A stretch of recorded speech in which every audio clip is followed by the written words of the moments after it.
Mesdames, Messieurs, chers membres de la diaspora, je vous informe que l'enjeu de cette vidéo est géopolitique sous-régionale. Vous le savez très bien que le dictateur Denis Sassou Nguesso était passé par la géopolitique sous-régionale pour monter et réussir son coup d'État sanglant France-Afrique du 5 juin au 15 octobre 1997, dont les conséquences sont d'actualité, puisqu'il y a eu crime contre l'humanité, plus de 400 000 morts. C'est le crime contre l'humanité à l'échelle africaine qui n'est pas encore traité, puisque Denis Sassou Nguesso est là. Vous le savez que la géopolitique, c'est comme dans la vie. On a toujours des voisins. Donc il faut chercher à être en paix avec ses voisins et chercher à comprendre qu'est-ce qui se passe autour de vous, de ce que je fais ici. Vous le savez très bien que sans les soutiens gabonais, angolais, tchadiens, de la RDC et du Rwanda sous ordre de la France-Afrique, Denis Sassou Nguesso n'aurait pas réussi son putsch. Et la situation qui se passe en RDC actuellement est dans la signification de cette problématique géopolitique des voisins. Vous savez que ce sont les voisins de la RDC du côté Est qui foutent le bordel dans ce riche pays d'Afrique centrale. Vous le savez que le bassin du Congo, l'Afrique centrale, c'est la région minière et énergétique la plus riche du continent. Donc nous ne serons pas tranquilles. Et comme nous ne serons pas tranquilles, donc on regarde les enjeux déjà géostratégiques, donc on va chercher toujours à placer un tordu quelque part pour aller déstabiliser. Donc c'est la raison pour laquelle il faut maintenant voir qu'est-ce qui se passe actuellement et qu'est-ce qui va se passer après, puisque le futur, c'est tout justement le passé et le présent qu'on ignore. Donc, vous devez m'accompagner dans cette réflexion géopolitique au regard des enjeux déjà nationaux, puis France-Afrique et géostratégique. Et j'en profite par la suite à vous inviter à élever la raison au-dessus des émotions et de l'appartenance. C'est que j'ai défini moi, ma liberté de conscience. Et donc, il faut déjà comprendre ces enjeux-là qui sont là en cours. Le continent africain sera chamboulé, bousculé, parce qu'on ne veut pas que cette Afrique-là se développe. Donc la faute, ce n'est pas seulement les autres, c'est nous-mêmes. Donc il faut comprendre qu'est-ce qui se passe. Donc ce qui se passe en ce moment entre le Congo-Brazzaville et le Gabon aura des impacts dans l'espace et le temps. Donc il faut analyser ça. Nous sommes des Bantous d'Afrique centrale. Et donc nous devons comprendre qu'est-ce qui se passe. Parce que nous sommes trop riches. Et donc on va nous emmerder. Et donc pour ne pas les subir, mais il faut anticiper par l'information, par l'éducation, par la stratégie et autres. Donc, enlevez vos vérités nationalistes et autres. Écoutez-moi et suivez ma réflexion. Mesdames, Messieurs, chers membres de la diaspora, je vous informe qu'en 2023, il y aura 3 élections présidentielles dans la sous-région d'Afrique centrale, et notamment au Gabon, en Angola et en République démocratique du Congo. Donc, pour nous, peuples congolais, nous avions déjà 3 voisins stratégiques pour notre pays, dont la RDC, le plus riche pays d'Afrique en termes de matières premières. Et nous avions aussi le Gabon, qui est un pays forestier, plein de minerais aussi riches. Vous avez aussi l'Angola, qui est aujourd'hui la première puissance militaire de la sous-région. Et donc, il faut en tenir compte de tous ces équilibres-là qui se passent. Parce qu'en Afrique centrale, là, en dehors de la politique, il faut regarder les tribus, les ethnies et autres. Donc, bon, ça peut se chambouler à tout instant. Donc, vous imaginez. Donc, les puissances occidentales sont toujours passées par les pays ou nos voisins qui sont fragiles. On va mettre les gens là-bas pour aller déstabiliser. Donc, il faut en tenir compte de ça. Et donc, intéressons-nous au Gabon par rapport à la question posée. En titre. Au regard de l'actualité tumultueuse entre Denis Sassou Nguesso et son petit-fils Denis Omar Bongo et le clan d'Ali Bongo. Faisons tout simple. Denis Sassou Nguesso est déterminé, coûte que coûte, à financer ou monter un coup d'État au Gabon pour installer directement ou indirectement son fils, son petit-fils. Cependant, cette intention porte atteinte, selon le clan d'Ali Bongo, à la sûreté de l'État gabonais. Et du côté du peuple gabonais, bon, on observe, parce que la volonté générale gabonaise, c'est quoi? Tout sauf les Bongo. Le Gabon n'est pas la propriété privée des Bongo. C'était dans le contexte France-Afrique, mais la France-Afrique a des soucis aussi en Afrique. Est-ce que cela va encore durer? Donc, cette volonté générale-là risque de s'exprimer en 2023. Par ailleurs, pourquoi deux individus, dont Denis Sassou Nguesso et Ali Bongo, qui ont le même parrain, la France-Afrique, ne puissent pas trouver une solution amiable au sujet du bien ou de leur bien, qui est le Gabon. Vous le savez que le Gabon est devenu la propriété privée des Bongo. Et la France-Afrique, leur compagnie d'assurance. On fait comment pour régler ce contentieux? Pour ce faire, décryptons d'abord l'actualité brûlante entre les clans Bongo, ou plutôt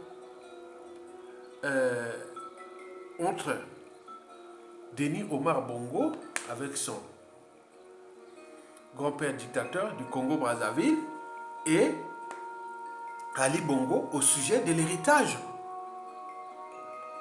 qui est le Gabon. Vous le savez que historiquement, selon des sources fiables, Denis Sassou Nguesso aurait financé en 2016 la campagne électorale de Jean Ping. L'enjeu pour lui était déjà de s'affranchir du clan Bongo d'adoption, c'est-à-dire si Jean Ping gagnait l'élection, qu'il a gagné d'ailleurs, bon, à partir de Jean Ping, on pourrait facilement faire un coup d'État, un putsch contre Jean Ping, ou dans les accords peut-être qu'ils auraient signé, il devait transmettre le pouvoir après à celui qui est vieux, il devait transmettre le pouvoir à Denis Omar Bongo. Ça, c'était dans les clauses, ça, c'est les sources. D'ailleurs, l'un des fils de Jean Ping avait des activités économiques et vraiment conséquentes au pays par rapport à beaucoup de choses comme ça. Il aurait financé beaucoup de choses. Donc, c'était que placer Jean Ping là, comme les vieux, après, c'est Denis Omar Bongo qui passait. Mais c'est raté. Hein, c'était raté parce que Ali Bongo avait déjà compris ça. Maintenant, après, il avait fait ce hold-up électoral là. Et puis, bon, ben, placer Denis, comment on appelle, Jean Ping en résidence surveillée, donc il passe comme ça. Bon, ben, il n'a pas emprisonné. Hein, ça, c'est déjà l'avantage, il n'a pas emprisonné, mais il a laissé son trône Comme le cas chez nous au Congo-Brazzaville, Mokoko. Mokoko a gagné en 2016 comme Ping, mais Mokoko est en prison depuis 2016. Et nous, les réseaux, Mokoko, dont moi, qui selon les clauses Sassou, c'est le cerveau. Je suis le cerveau des gens de Mokoko à l'étranger. Et donc, j'ai déposé Force Afrique ici. Donc, je suis traqué. Donc, vous imaginez ça. Regardez aussi au Cameroun, Maurice Kanto. Bon, emprisonné pendant 9 mois, libéré, mais il n'a pas de trône. Donc, ça, c'est l'ADN France Afrique. Et donc, là, Jean Ping est là sans trône. Mais les sources disent qu'ils avaient fait ce coup-là. Donc Sassou Nguesso cherchait à placer Jean Ping. Bon, pour après chercher tous les moyens, comme c'est un putschiste, comme quelqu'un qui fait comme s'il savait bien qu'il est vieux, bon, il va partir. Donc c'était ça. Mesdames, Messieurs, chers membres de la diaspora, présentement, vous avez vu l'arrestation de M. Guy Zouba Dama, l'ancien président de l'Assemblée nationale gabonaise, devenu, entre guillemets, opposant à Ali Bongo. Vous avez vu là, dernièrement, pris la main dans le sac avec plus de 2 millions de dollars, venu tout droit du triangle des Bermudes, Oyo, Edou, Olombo. Les triangles des Bermudes. Même on dit Oyo, Edou, Olombo, Tikapika. Les triangles là des Bermudes qui a englouti plus de 80% du produit intérieur brut congolais. Oui, vous imaginez, Oyo après Sassou Nguesso. Ça sert à quoi? Comme Berongo, c'est les Bokassa. Comme Guadeloupe, c'est les Mobutu. Donc, vous imaginez, 2 millions, comme s'il peut donner 2 millions de dollars en cash. Mais comme ils ont tous là-bas, c'est la caverne d'Ali Baba. Si bien qu'à la chute de Sassou Nguesso, cet endroit, tous ces cimetières, les palais autres, seront sécurisés pendant une durée de 5-10 ans. Il faudra fouiller rue par rue, mais palais par palais, sous-sol par sous-sol, les cimetières, tout. Il y a des magots là-bas, il y a des lingots d'or, il y a plein de trucs là-bas. C'est la caverne d'Ali Baba. 1 milliard 800 millions de francs CFA à la frontière ouest de notre pays, en terre Batéké. Eh bien oui. Et d'ailleurs, Guy Zouba Dama, bon, aurait déjà, selon certaines sources, balancé d'autres noms à la DGR, Direction Générale de Recherche Gabonaise, c'est comme nous, la DGST. Et donc là, il aurait balancé d'autres noms. Je ne suis pas le seul, mais il y a eu beaucoup qui ont pris l'argent. Oui, ça c'est le DAB, le distributeur automatique des billets de banque. Souvenez-vous, dès 2005, des top modèles, des sportifs de haut niveau, de tout le monde, les ministres, les députés, les anciens présidents, de tout le monde partait à Oyo, au Congo, il descend soit à Brazzaville ou à l'aéroport privé international d'Olombo de Sassou Nguesso, qui a englouti plus de milliards de francs CFA pour rien. L'aéroport, le seul avion qui atterrit, c'est l'avion de Sassou Nguesso. Vous imaginez ça? Vous construisez un aéroport qui est proche de l'aéroport de Port-Gentil ou de Libreville et qui, pour rien. Donc, vous imaginez, quel gâchis. Donc, Dama aurait balancé d'autres noms. Et que ces gens-là auraient reçu beaucoup d'argent. Et pourquoi faire? Mais Sassou, c'est l'homme des coups bas et coups tordus. Ce n'est pas pour l'intérêt des Gabonais. C'était pour ses propres intérêts, pour sa géopolitique, pour l'intérêt de son petit-fils. C'est tout. Il n'y a rien à chercher. Il n'y a pas à expliquer. C'est l'homme de coups bas et coups tordus. Mais le problème, c'est que, mais pourquoi la France-Afrique n'est pas intervenue pour calmer ça? Donc, c'est tous les questionnements. Et c'est ce que je vais vous expliquer par la suite. Vous avez aussi constaté que Denis Sassou Nguesso et son petit-fils, Denis Omar Bongo, humiliés à Londres lors des funérailles de la reine Elisabeth II. Et pourtant, il n'était pas invité. Il n'était pas invité. Ce sont des cafouilleurs. Mais d'après les sources proches du dossier ou du dictateur, il semblerait que le dictateur n'aurait pas digéré ces 2 coups montés contre lui. Donc il pense que ce sont 2 coups tordus qu'Ali Bongo aurait monté contre lui. D'abord, en ce qui concerne l'arrestation de l'ancien président de l'arrestation, on a pris le Magola, la frontière là, vers le Kony, hein, avant d'arriver à Franceville. Et donc, en venant d'Oyo là-bas, il passe là-bas, il va là-bas.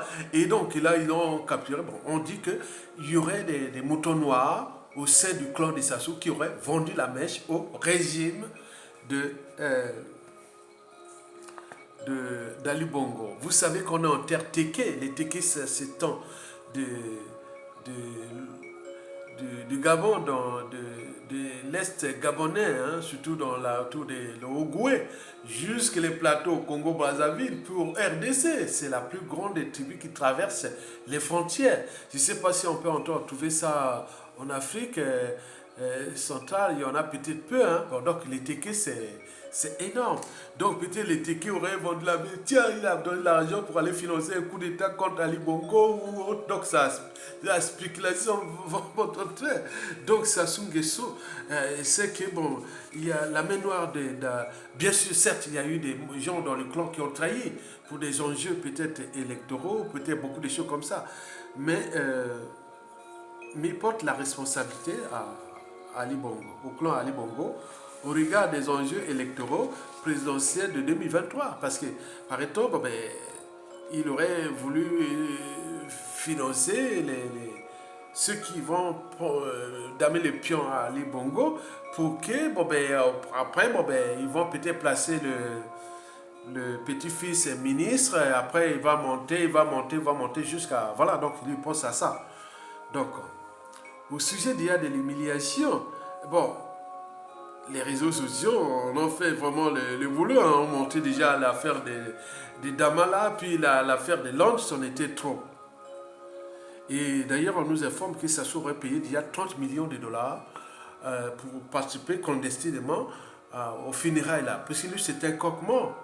Et donc il voulait là-bas, on dit que ces opérations-là ont raté parce qu'il y a une main noire de Ali Bongo et donc tout est, voilà, le bouc émissaire et tout compagnie. Donc pourquoi aller participer à des funérailles quand tu n'as pas invité? En plus tu finances plus de 30 millions de dollars. Mais il y a quoi ce monsieur-là? Après là il s'acharne contre les Ali Bongo pour les problèmes de l'arrestation de... Donc pour Sassou il fallait faire quelque chose. Donc il est rentré à Brazzaville la nuit en colère. Maintenant là il vient de rentrer, de repartir chez lui là dans son fief là-bas, au triangle de Bermude là-bas, à Oyo là-bas. Donc il est à Oyo en ce moment. Donc ils ont choisi d'abord la solution de la diversion. Donc ils ont fait la diversion. La diversion aujourd'hui qui était d'aller capturer, ils sont allés capturer 3 employés d'une société d'exploitation du bois à la frontière de notre pays avec le Gabon, surtout dans les Niari. Et donc ils sont allés là-bas, ils ont trouvé les 3 employés d'une société d'exploitation du bois dont le propriétaire c'est un béninois naturalisé gabonais. Et c'est lui qui exploite ça, donc ils sont venus capturer ces 3 employés-là sous prétexte qu'ils exploitaient ce bois-là pas dans le territoire gabonais, mais dans le territoire congolais.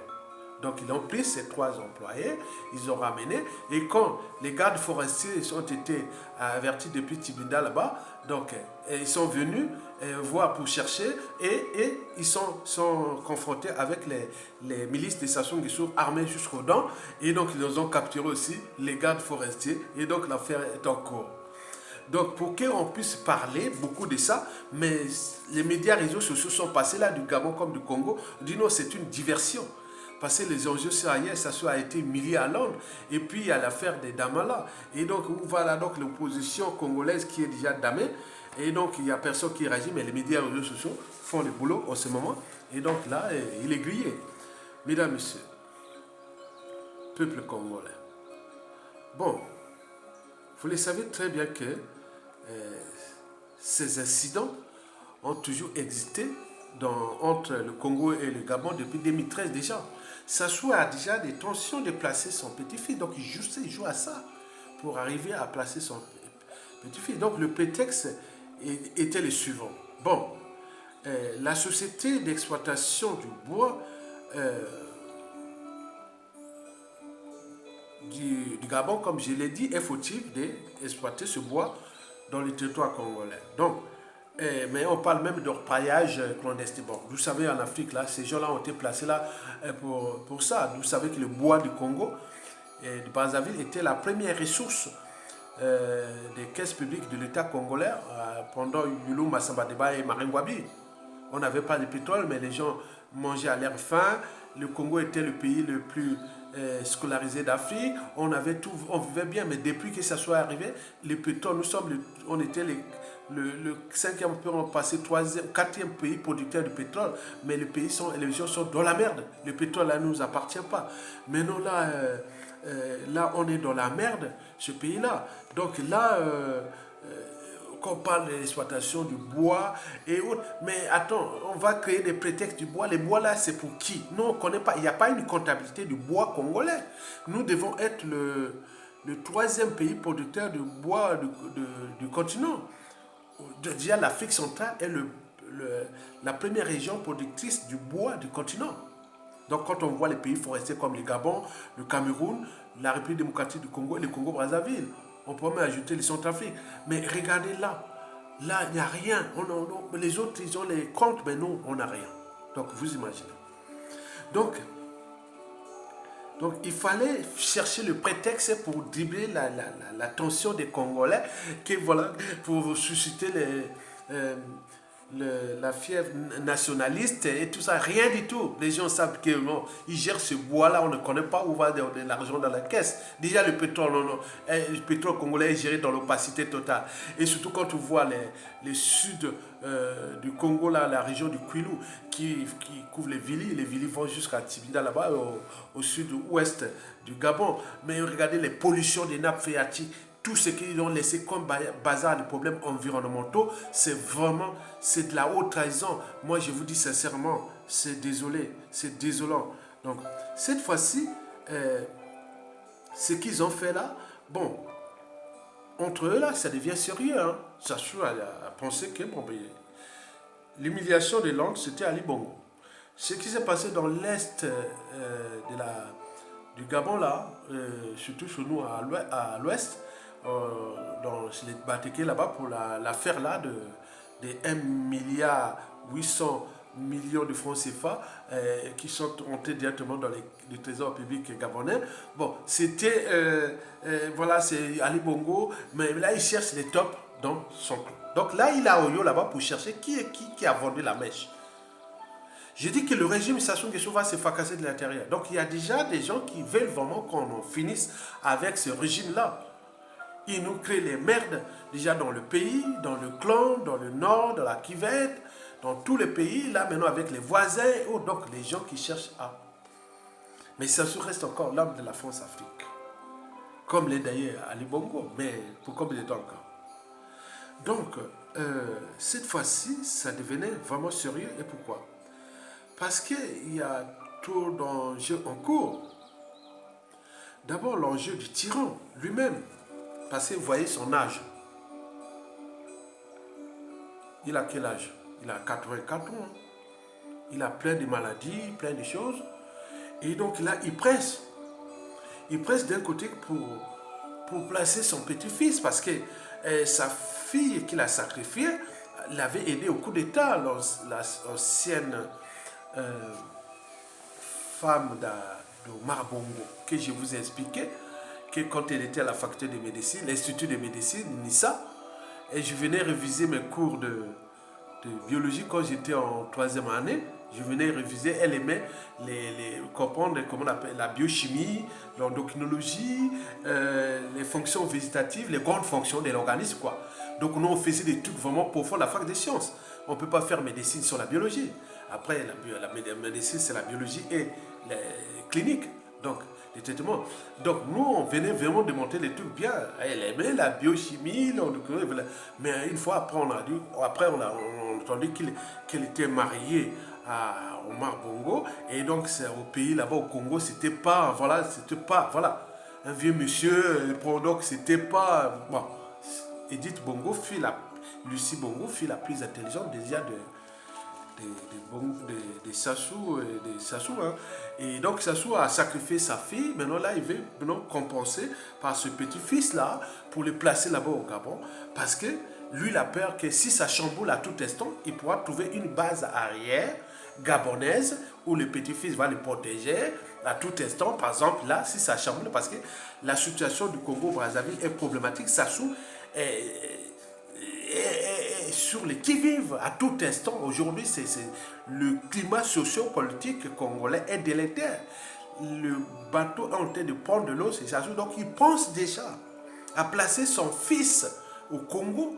Mais là, ça va être compliqué. Mais là aussi, au Gabon, il cherche son petit-fils. Mais là-bas, ça va être très compliqué. Donc, il est pressé au risque de se fracasser. Bon, donc, ça, c'est le premier enjeu. Mais il faut aussi en tenir compte que Denis Sassou Nguesso a gavé dans la tête de ce petit que le Gabon c'est sa propriété privée, que les Ali Bongo sont là par effraction, c'est toi qui es l'héritier légitime au trône des Bongo, puisque le Gabon est devenu leur propriété privée et la France-Afrique leur compagnie d'assurance. Et donc, mais là, il semble qu'il y a la résistance, même au sein des côtés des Ali Bongo, mais également du peuple gabonais qui tout sauf ces gens-là. Donc, on est là, parti là. Le clan d'Ali Bongo ne va pas aussi se laisser faire face au clan de Sassou Omar Bongo, de Sassou Deno Omar Bongo, tout ça. Et donc là, c'est la situation compliquée. Mais il faut aussi en tenir compte de la situation de Jean Ping. Il est élu, même si on sait bien que il aurait passé par. Sassou aurait financé par un temps, il voulait passer par lui pour placer son petit-fils, mais ça a raté puisqu'il n'a pas de temps. Mais Jean Ping a été élu en 2016. C'était un président sans trône. Mais on fait comment pour les 2023? Est-ce qu'il faut le faire? Il refait une élection et il le fait parce qu'au Congo en 2021, Mokoko est resté en prison et Sassou a fait son hold-up électoral en tuant l'opposant qui aurait gagné, Guy Biss Parfait Kolela. L'essai n'est jamais tombé. Et donc peut-être que là, 2023, Jean Ping, qu'est-ce qu'il va devenir? Bon, vous imaginez, donc c'est problématique le Gabon là en ce moment. Bon, il y a la situation de l'opposant qui venait de sortir là, Bertrand Zibi. Bon là, il a une particularité qui est là, c'était courageux, j'adore, parce qu'il avait parlé, les discours là, je me rappelle, le 24 juillet 2016, chez lui dans son fief là, parce que ça doit être un fond. Hein. Le fond, c'est le nord du Gabon. Hein. Tu vois, frontière avec le sud du Cameroun et la Guinée. La Guinée équatoriale, mais chez nous, c'est dans la région de Songhai, la cuvette ouest. Toute cette zone-là, le parc national Diala, jusque là-bas, hein, vous voyez la Songhai. Donc tout ça, nous avons des fonds aussi au Congo.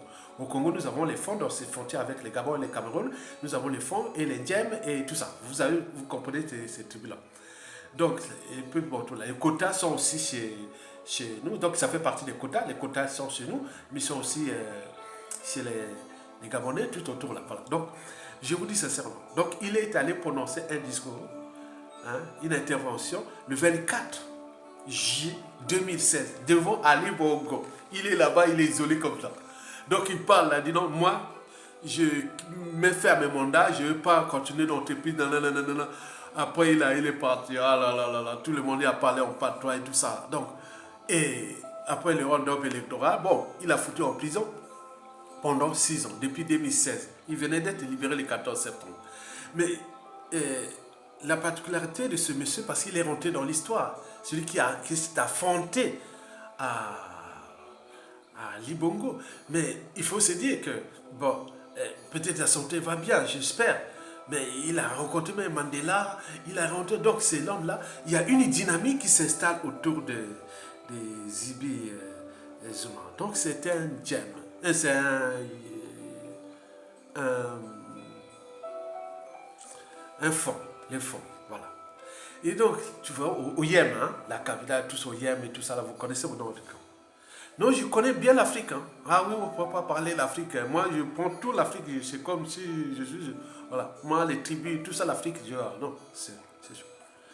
Et donc, là, il est là, il va se reposer. Les autres disent, bon, repose-toi, bon, on va voir la santé, si ça marche bien. Bon, ben, il y a une dynamique qui s'installe autour d'eux.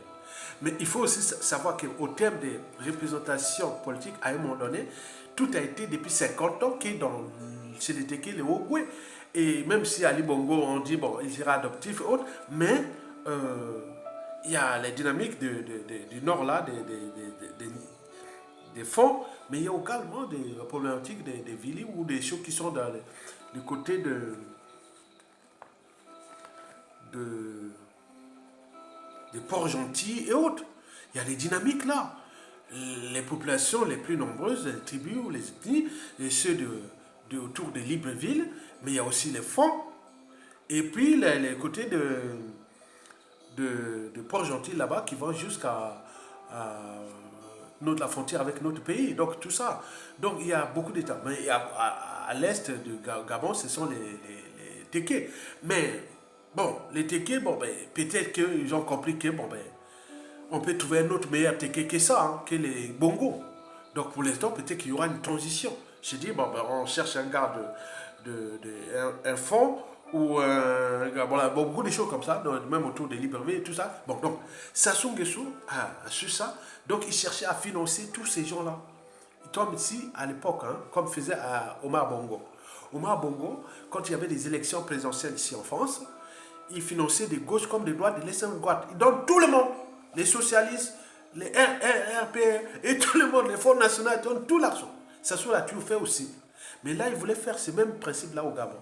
Mais là, l'argent là a été confisqué. Maintenant, tout le monde connaît. Même tout le monde, même ceux qui avaient, même celle-là qui est dans la poche des familles de Bobo Ali Bongo, elle a dit non, non, non, je n'ai pas reçu l'argent de Sassou. Hein. Tout le monde veut faire.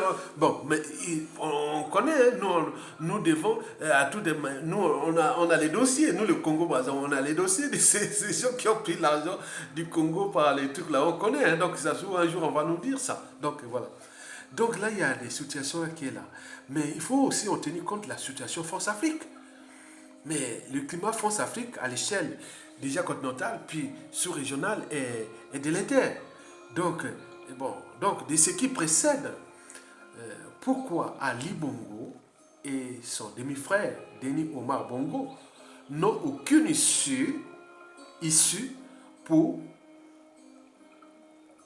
parvenir à leur fin.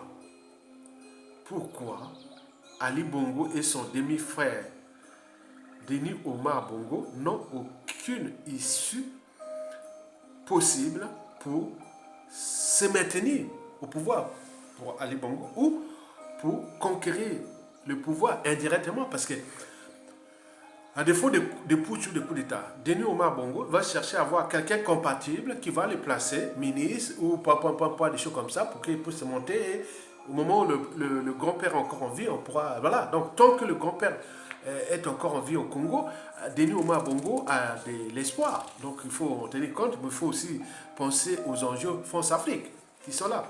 Bon, donc de ce qui précède, j'ai 3 raisons pour lesquelles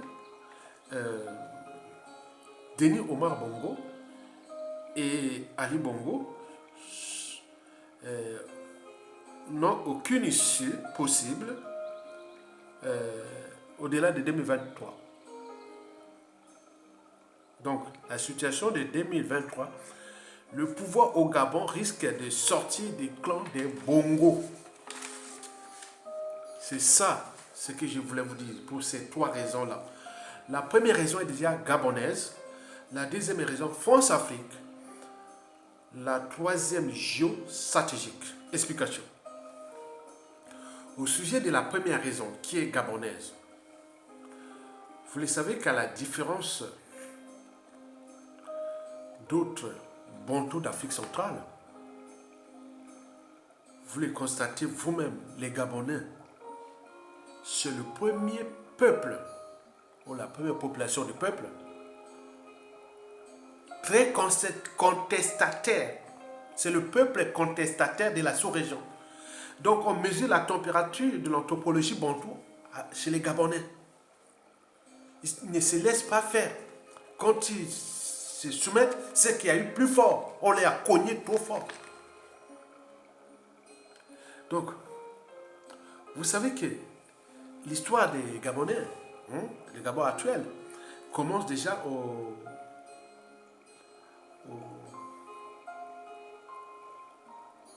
14e siècle. Non, je dis au 15e siècle, oui. Vous savez, les premiers Français qui arrivèrent sur les côtes gabonaises, ce fut les Diepois, les Dieppes, les gens des Dieppes, les Normands, en 1414. Ce fut d'abord les Diepois, les gens des Dieppes là, qui étaient partis là-bas en 1414. Donc quand ils ont fait la côte africaine, là, ils sont arrivés au Gabon, ils ont vu les gens hostiles. C'est comme les abeilles chez nous dans les forêts. Puisque moi, j'ai vécu que dans la jungle. Je suis un homme du bassin du Congo. Quand on voit au Gabon, quand on leur dit, tracez là où passe l'Équateur au Congo, ils passent pas loin de Libreville. Tu suis de Libreville au Équateur, à côté de Libreville. Tu travailles, tu arrives au Congo, Brazzaville, il y a une ville qui s'appelle Makwa. Ça, c'est ma tribu, Makwa. Même au Gabon, il y a une ville qui s'appelle Makoto. Donc, tout ça, là, je suis de la jungle. Voilà. Donc, je connais. Donc, j'ai fait la jungle. Et donc, les abeilles sont agressifs. Donc ils sont arrivés là, les peuples là, les Gabonais là, ils étaient agressifs. Ils ont constaté, même les Portugais et autres, même l'esclavage, la colonisation qui s'est passée là-bas, c'était dans la situation vraiment problématique. Ils ont toujours été, donc ils se sont entraînés, conditionnés à la contestation. Ils ont l'ADN. Donc observez vous-même, depuis déjà la France-Afrique de Bongo là, vous avez vu tous les événements qui se sont passés au Gabon. C'est toujours un peuple belliqueux. Voilà, on aime ça. C'est pas comme chez nous. Chez nous, on s'est laissé massacrer. Et mais là-bas, non, jamais. Ils vont contester. Vous avez vu comment la France-Afrique, à travers sa base militaire au Gabon, avait toujours les évacuations entre Libreville et venu, voilà, les sortissants français sont menacés au Gabon. Il a mené de Libreville ou de Port-Gentil pour venir à Brazzaville. Il a fait ses va-et-vient là. Donc vous imaginez, c'était comme ça. Moi, je me rappelle quand j'étais à la fac, à la fac des sciences. Et donc, voilà. Et donc, vous imaginez. Et donc, vous devez en tenir compte de ça, que c'est un peuple qui est problématique pour la France-Afrique. Il ne se laissera pas faire. Mais si ce peuple-là est là comme ça, c'est qu'il y a vraiment, ils ont mis les moyens de pression et tels que, mais ça bouillonne tout le temps. Au Gabon, ça bouillonne. C'est pas comme nous. On a tout renoncé, on a tout, voilà, on nous a massacrés, on a tout, on est là maintenant comme ça. Mais au Gabon, ça bouge. Il faut en tenir compte, il faut respecter les Gabonais. Hein.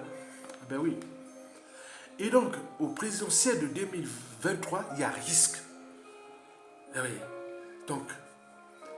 Donc, le Gabon est assis sur une bombe à fragmentation ou dans un volcan explosif. Donc, ça inquiète la France-Afrique. Donc, la situation là est que, les gens là-bas, mais tout sauf les bongos. Donc, à un moment donné, il faut maintenant, voilà.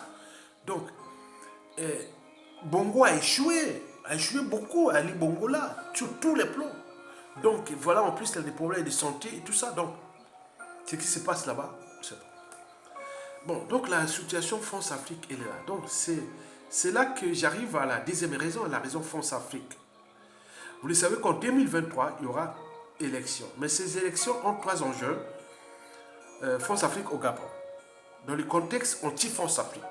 Au regard des problématiques déjà du clan des Bongo. Explication. La France et son cheval de Troie, la France-Afrique, est dans la situation suivante.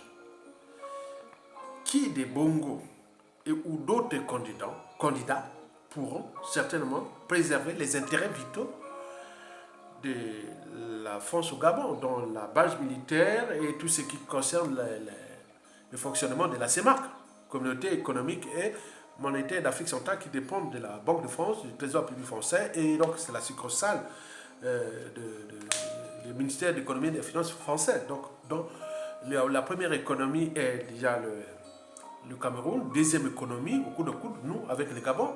Après, il y a le troisième, le Tchad, la quatrième, c'est la Guinée équatoriale, cinquième, c'est Centrafrique. Vous savez qu'Ali Bongo a fait, depuis ces derniers temps, qu'il a ces problèmes-là, depuis 2018, virage à 180 degrés vers le Commonwealth, donc vers le monde anglo-saxon, en référence au Rwanda. Il s'est dit que le Rwanda est sorti de cet enfer-là parce qu'il a choisi la voie anglo-saxonne. Et d'ailleurs, les pays les plus avancés d'Afrique sont tous anglophones ou lysophones, puisque ces ex-pays colonisateurs se sont affranchis de ces pays-là. Ils n'ont pas de base militaire, ni de monnaie coloniale, ni d'ingérence électorale, ni monopole de marché, tout compagnie. Il n'y a rien. On ne gère pas des colonies anglophones ou lysophones en Afrique par les Portugais et les Anglais. Certainement pas. Donc là, la France-Afrique a des soucis. Mais comment maintenir les intérêts vitaux de la France là, étant donné qu'Ali Bongo a des déviations vers le monde anglo-saxon, mais il a un bilan, son talent d'Achille, c'est qu'il a un bilan qui est catastrophique au pays. Donc quelqu'un qui est vomi dans son pays, mais il cherche à virer vers le monde anglo-saxon, ça ne colle pas. Si tu aimais ce pays, laisse d'abord les autres continuer, d'autres personnes continuer. Il peut choisir soit la France-Afrique, ou les anglo-saxons, ou les Russes, ou les Sino, je ne sais pas, les Razis, ou l'Occident, ou autre. Donc, c'est ça. Donc là, il y a c'est une situation géopolitique ou France-Afrique problématique. Parce que là, les élections de 2023, est-ce qu'il faut maintenir les statu quo, c'est-à-dire maintenir encore les Ali Bongo là, et que lui voit vers le monde anglo-saxon. Mais ça reste dans le cadre occidental, on peut raisonner, on peut faire ça. Est-ce que c'est... Attends, c'est possible. Et, bon, donc, Ali Bongo est sur un siège éjectable. On est bien d'accord? Donc, mais il y a aussi le problème de son demi-frère, qui Denis Sassou Nguesso veut placer là. Est-ce qu'il a l'accord de la France-Afrique? Mais comment peut-il passer là quelqu'un qui n'a jamais exercé des fonctions, ni de maire député, ni quoi que ce soit, il va le placer comme dictateur comme ça? Non, certainement pas. Bon, peut-être qu'ils vont dire, bon, il faut passer par translation. Hein? C'est-à-dire, on passe latéralement, on va d'abord placer un pion qui va travailler, il va les mettre à Denis Ali Bongo, ministre, président, ou ministre, ou pour prendre des choses comme ça, et temps de le préparer. Mais est-ce que les Gabonais vont-ils se laisser faire? Au moment où Sassou Nguesso, à l'échelle du Congo-Brazzaville, ne sera peut-être plus là. Parce que si Sassou Nguesso part, Denis Omar Bongo, ses projets sont... Non, parce que ses soutiens sont au Congo-Brazzaville.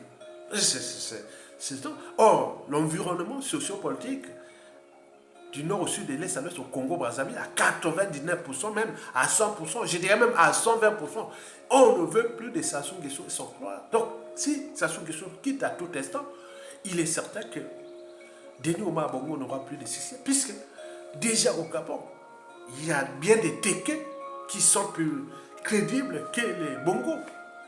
Il y a bien des Gabonais qui sont plus crédibles que les Bongo. Et donc, cette situation que je vous en parle est dans le cadre déjà au niveau gabonais. Les difficultés sont là.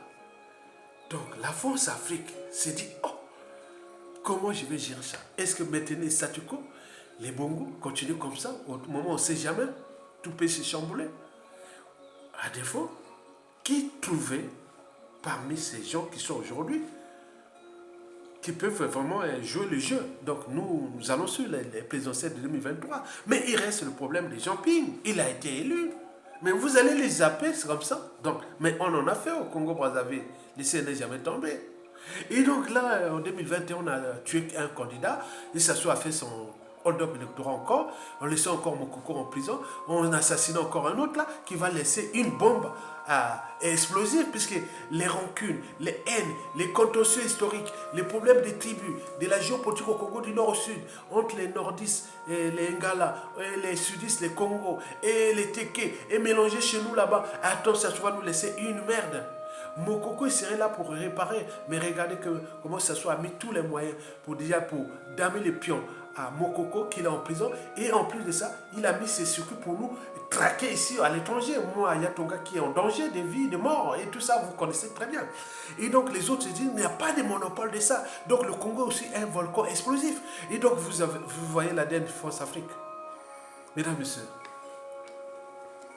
Donc au niveau France Afrique, c'est la casse-tête. Comment trouver quelqu'un qui va maintenir les intérêts vitaux de la France dans sa base militaire, les enjeux de la zone CEMAC et beaucoup de choses comme ça. Parce que si déjà en Centrafrique, ça s'est fusillé, les Centrafriques n'attendent plus que deux pays d'appui pour que...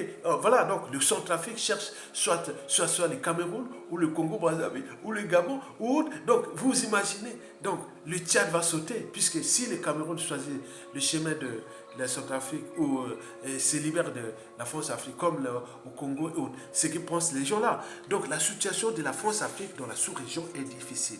Donc, ces présidentielles de 2023 vont avoir beaucoup d'écho, puisque la France joue ces stratégies-là. Bon, je pense qu'il va aller dans les SADCO. C'est-à-dire maintenir, même tricher avec les Ali Bongo, puisque, bon, on ne change pas une équipe, même si, bon, il a choisi l'Occident, hein. Les anglo-saxons sont des occidentaux, donc ils font les jeux, il n'a pas choisi les razzies. Donc, voilà. Or, Jean-Pierre, il pense qu'avec son métissage chinois ou autre, il va aller directement vers les Chinois, les Russes. Bon, vous avez, bon, c'était un contestataire, Jean-Pierre, depuis historiquement. Hein. Bon, il a été rentré dans le régime, il a trahi certaines, voilà, certaines causes de l'Afrique, et surtout en Côte d'Ivoire, et beaucoup de choses comme ça. Donc, il n'a pas de crédibilité aussi au niveau continental, Jean-Pierre. Mais là, comment trouver quelqu'un qui aussi... Donc, tout est à jouer là. Hein. Donc, il faut en tenir compte. Je reviendrai au fur et à mesure de la problématique. Enfin, la troisième et la dernière raison pour laquelle Ali Bongo et son demi-frère Denis Omar Bongo n'ont pas d'issue, hein, aucune issue pour les 2023 et par la suite, on ne sait jamais, mais cette raison est géostratégique. Oui, il y a des signes qui ne tombent pas, hein, les signes du temps. Vous le savez que le contexte de France-Afrique à l'échelle continentale est problématique. Hein. La France-Afrique devient le mouton noir de l'Occident au regard de ces valeurs, soi-disant occidentales, je cite, le respect des libertés fondamentales, le respect des droits fondamentaux, le respect de la démocratie, le respect de la souveraineté des peuples, le libre-échange. Mais quand on voit ça à l'échelle France-Afrique, ces valeurs ne sont qu'appliquées à moins de 1%, à la différence du monde anglo-saxon ou lusophone d'Afrique, où il y a des dynamismes, il n'y a pas d'ingérence, il y a plein de choses comme ça. Donc, la France-Afrique devient le problème même de l'Occident. On en parle. Vous voyez les élections en Italie, bon, la nouvelle présidente du Conseil, on a même attaqué la France, et s'il y a des problèmes d'immigration, il y a des problèmes, c'est à cause de la France-Afrique. Bon, vous imaginez, donc il y a là... des problèmes, des tensions en cours. Il y a des alternances crédibles dans d'autres Afriques, lysophones, anglophones et autres, mais en zone France-Afrique, que dalle, rien du tout. Donc vous devez en tenir compte de ça. Et donc, moins de dynamisme en Afrique francophone. D'ailleurs, beaucoup de panafricanistes disent que l'Afrique n'est ni arabophone, ni lysophone, ni anglophone, ni francophone. L'Afrique est africanophone. Africanophone. C'est le concept qui est à la mode dans tous les continents, qui va se développer tout au long du XXIe siècle. L'Afrique devient africaphone. Donc nous devons aller vers ce concept. Le contexte africain aujourd'hui, et surtout de la France-Afrique dégage, porte à examiner des éclairages sur les enjeux déjà de ces présidentielles 2023 au Gabon, où les gens sont prêts, les stratégies sont là. Et donc, est-ce que la France va-t-elle encore permettre aux Ali Bongo de tisser, créer encore le bazar dans un peuple avec un peuple qui est déjà conditionné à la contestation et avec ces équilibres-là? Donc, vous savez que dans la vie, c'est comme la vie à bicyclette, hein, il faut toujours garder l'équilibre. Pour garder l'équilibre, il faut avancer. Donc la France-Afrique, elle a des soucis, parce qu'il y a les bases militaires du Gabon, et déjà au Centrafrique, on a dégagé les bases militaires, peut-être que... Donc, vous imaginez, donc les enjeux de la France là sont trop gros. Donc, comment la France va-t-elle gérer l'idéal du néocolonialisme français en Afrique? Et donc là, c'est nous aussi, comment les Gabonais vont-ils gérer l'idéal de libération du joug néocolonial à l'échelle gabonaise? Donc, c'est à vous de comprendre, mesdames, messieurs. Donc voilà le contexte du Gabon, un peuple contestataire, un peuple digne, un peuple libre, mais qui aujourd'hui a eu la mauvaise rencontre depuis, comme toute l'Afrique, avec la France-Afrique. Et donc, il cherche à s'affranchir. Mais la France-Afrique ne cherche pas à changer de paradigme parce que, puisque le modèle France-Afrique n'est pas aménageable. Et parce qu'il n'y a pas les rapports de force. Et donc, les Africains sont en train de monter des rapports de force. Et donc, vous devez en tenir compte de ça. Donc, nous suivons la situation du Gabon, c'est la situation géopolitique. C'est la situation d'Afrique. C'est la situation du bassin du Congo. C'est la situation des Bantous, des peuples d'Afrique centrale. Et nous sommes tous des Bantous. Et donc, nous devons en tenir compte que notre écosystème est le plus riche du continent. On a l'eau, on a les forêts, on a les minéraux, on a la mer, on a le soleil. Mais qu'est-ce qui nous manque là? Donc, d'où l'idée du panafricanisme, en tenant compte de ces rapports de force déjà que nous avions déjà au niveau France-Afrique et aussi au niveau géostratégique. Bon, donc il faut trouver le juste équilibre et passer. Donc on ne va pas s'affronter comme ça. Il faut trouver des stratégies, des formes d'adaptation, comme disait déjà Darwin. Ce n'est pas les êtres les plus forts ni les plus intelligents qui survivent. Ce sont celles qui s'adaptent de manière permanente au changement. Donc Ali Bongo, vous devez en tenir compte de ces réflexions. Okay? Si vous perdez en 2023, vous avez un fils là qui s'appelle Mohamed, c'est pas quoi, il pourra vraiment, il n'a pas tué les gens, il n'a pas volé, peut-être pas ou autre, je sais pas, mais il pourra revenir non, il est jeune, il va revenir dans 10-15 ans. Ben, pourquoi se précipiter à aller fracasser tout un pays en mettant en danger ou en souillant même l'image de l'Afrique, puisque l'enjeu aujourd'hui est de la respectabilité interraciale. Vous pouvez être riche, intelligent partout dans le monde. Tant que l'Afrique ne sera pas debout, l'homme noir, l'homme africain ne sera jamais respecté. Donc l'enjeu de ces alternances crédibles est aussi de la respectabilité interraciale. Est-ce que l'Africain est humain? Est-ce qu'il a des capacités de raisonner? C'est-à-dire que l'État, c'est un bien commun. L'intérêt général, les institutions et tout ça, on doit les respecter. On ne doit pas être imposé comme si notre cerveau, on nous a mis des feuilles de manioc là, à l'intérieur, et que voilà, on vous dit ça. Non, ce n'est pas possible. Donc, vous devez en tenir compte de ces enjeux-là. Les enjeux sont géopolitiques. Et nous sommes là, dans le bassin le plus riche.